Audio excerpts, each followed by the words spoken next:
بسم اللہ الرحمن الرحیم۔ السلام علیکم ورحمۃ اللہ وبرکاتہ۔ سامعین کرام، آج کی اس مختصر سی ویڈیو میں میں آپ کے سامنے سورہ التکاثر کا تعارف پیش کرتا ہوں۔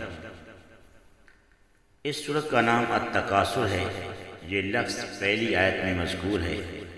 اس کا 1 رکوع اور 8 آیتیں ہیں۔ اس کے کلمات کی تعداد 28 اور حروف کی تعداد 120 ہے۔ اگرچہ بعض روایات میں یہ سورت مدنی ہے، لیکن جمہور علماء کے نزدیک اس کا نزول مکہ مکرمہ میں ہی ہوا۔ یہی قول قرین صحت ہے۔ اس کی شان نزول کے بارے میں تفسیر عزیزی میں یہ روایت مذکور ہے کہ قریش کے 2 قبیلوں بنی عبد مناف اور بنی سہم کے درمیان اس بحث کا آغاز ہوا کہ ان دونوں میں سے اعلیٰ و ارفع کون ہے۔ چنانچہ اپنے حریف پر اپنی فوقیت اور برتری ثابت کرنے کے لیے ہر قبیلہ نے اپنے اموال، اپنی جائیدادیں اور اپنے افراد کی کثرت تعداد کو پیش کیا، یہاں تک کہ جو لوگ اس روز سے پہلے مر چکے تھے ان کی قبروں کا بھی شمار کیا گیا۔ اللہ تعالیٰ نے یہ صورت نازل فرما کر ان کی اس احمقانہ مارکہ آرائی کی حقیقت کو آشکارا کر دیا۔ اس سورہ پاک میں بڑی وضاحت سے ان لوگوں کی نادانی اور کم ہمتی کا پردہ چاک کیا گیا ہے، جو ایسی چیزوں پر فخر کرتے ہیں جو فانی ہیں، ان امور کو اپنے لیے باعث عز و افتخار شمار کرتے ہیں جو مقام انسانیت سے فروتر ہے۔ انہیں بتایا جا رہا ہے کہ تم اپنے انجام سے آنکھیں بند کی ہوئے دولت کی انبار سمیٹنے میں از حد مصروف ہو۔ تمہیں اتنی فرصت بھی نہیں کہ اپنے مستقبل کے بارے میں غور و فکر کر سکو۔ لیکن یاد رکھو، جب تمہیں موت کا پیالہ پلایا جائے گا تو اس وقت تمہاری بند آنکھیں کھلیں گی اور مستور حقیقتیں عیاں ہو جائیں گی۔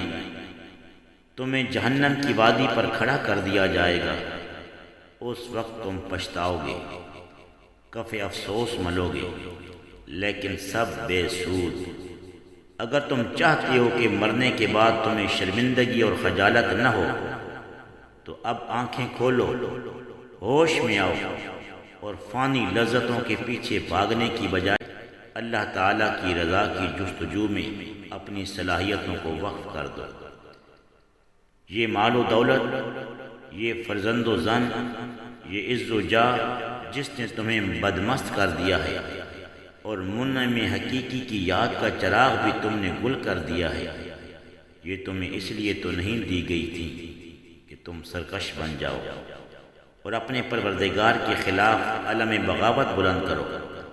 عقل مندی کا تقاضا تو یہ تھا کہ تم احسان شناس بنتے اور ان نعمتوں سے لطف اندوز ہونے کے ساتھ ساتھ اپنے رب کریم کا شکریہ ادا کرتے۔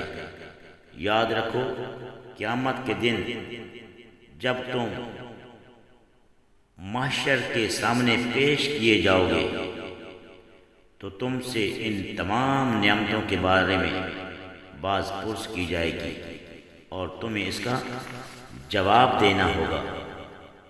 اللہ تعالیٰ نے اسی وجہ سے فرمایا کہ ثم لتسألن یومئذ عن النعیم، پھر ضرور پوچھا جائے گا تم سے اس دن جملہ نعمتوں کے بارے میں۔ ایک حدیث پاک میں اس آیت مبارکہ کا مفہوم یوں بیان کیا گیا ہے۔ حضرت ابو ہریرہ رضی اللہ تعالیٰ عنہ کہتے ہیں کہ ایک روز نبی کریم صلی اللہ علیہ وآلہ وسلم بار تشریف لائے اور ابو بکر عمر سے ملاقات ہوئی۔ حضور نے فرمایا، اس وقت تم دونوں اپنے گھروں سے باہر کیسے آئے ہو؟ دونوں نے عرض کی، یا رسول اللہ صلی اللہ علیہ وآلہ وسلم، سخت بھوک لگی ہے۔ حضور نے فرمایا، بخدا میں بھی اسی وجہ سے باہر نکلا ہوں۔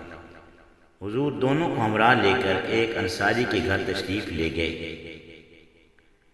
لیکن وہ گھر میں موجود ان کی بیوی نے جب حضور کو دیکھا تو بڑی گرم جوشی سے خوش آمدید کہا۔ حضور نے پوچھا تمہارا شوہر کہاں ہے؟ اس نے عرض کی یا رسول اللہ صلی اللہ علیہ وآلہ وسلم ہمارے لیے پانی لینے گئے ہیں۔ تھوڑی دیر بعد انصاری آ گئے۔ جب حضور کو اور حضور کے ساتھیوں کو دیکھا تو خوشی کی انتہا نہ رہی۔ کہنے لگے الحمدللہ، آج روئے زمین پر کوئی ایسا شخص نہیں ہے جس کے پاس میرے مہمانوں سے زیادہ عزت والے مہمان آئے ہوئے۔ یہ کہہ کر وہ اپنے باغ کی طرف چلا گیا اور کھجوروں کا گچھے توڑ کر لے آیا جس میں پختہ، نیم پختہ اور تر کھجوریں تھیں۔ خدمت اقدس میں رکھا اور تناول فرمانے کی التجا کی۔